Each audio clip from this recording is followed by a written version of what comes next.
В Национальном драматическом театре имени Батра Басанго состоялась премьера. Это первая на калмыцкой сцене постановка в жанре монолога. Спектакль «Судите меня сами» по пьесе Алексея Балакаева.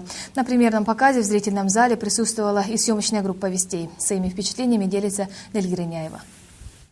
В Национальном драматическом театре состоялась долгожданная премьера спектакля «Судите меня сами» по пьесе Алексея Балакаева. Это моноспектакль. В нем главную героиню Бальджирму играет молодая, но уже заслужившая любовь палестинского зрителя артистка Марина Кикеева. В ее творческой карьере это первая работа в жанре монолога. Осталось до начала спектакля совсем немного. Я очень сильно сейчас волнуюсь. Но я надеюсь, не хочу этого показывать зрителю. Я надеюсь, что я смогу справиться со своим напряжением, со своим волнением. Не меньше Марины Кикеева волновался за кулисами и режиссер-постановщик. Сергей Бурлаченко признался, что сразу после прочтения повести уже знал, кто будет играть яркую и метущуюся Бальджирму. Пьеса интересная и объемная, поэтому пришлось искать ходы, продумывать форму, чтобы показать всю красоту прозы Балакаева. Мне вместе с исполнительницей, с Мариной, хотелось все-таки рассказать, наверное, историю о том, что очень часто в своей жизни мы совершаем поступки, не задумываясь.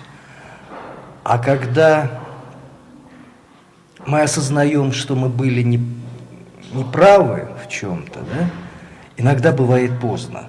Поэтому вот наш спектакль, можно сказать, такой манифест.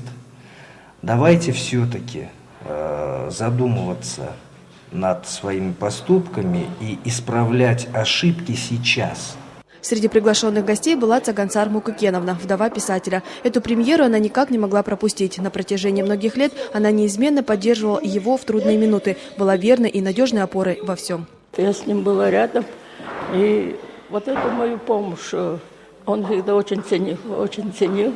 Всегда говорил, даже мне иногда становилось как-то неудобно при людях, он говорил: ой, половину моей работы делает вот Цаган. Всегда так говорил. Ну, конечно, он преувеличивал. На спектакль пришли родные и близкие известного поэта и почитатели его творчества. Среди них Наталья Санжаревская. Женщина призналась, что в театре она частый гость, а этого дня ждала с нетерпением. Хочу посмотреть спектакль и вот как раз познакомиться. История репрессированного народа. Она, по-моему, интересует нас всех в той или иной степени. Кого-то больше, кого-то меньше. А уже в следующем месяце столичные театры будут принимать участие в региональном фестивале, посвященном 85-летию Алексея Балакаева. Дельгира Няева, Сергей Настаев, Вести Калмыкия.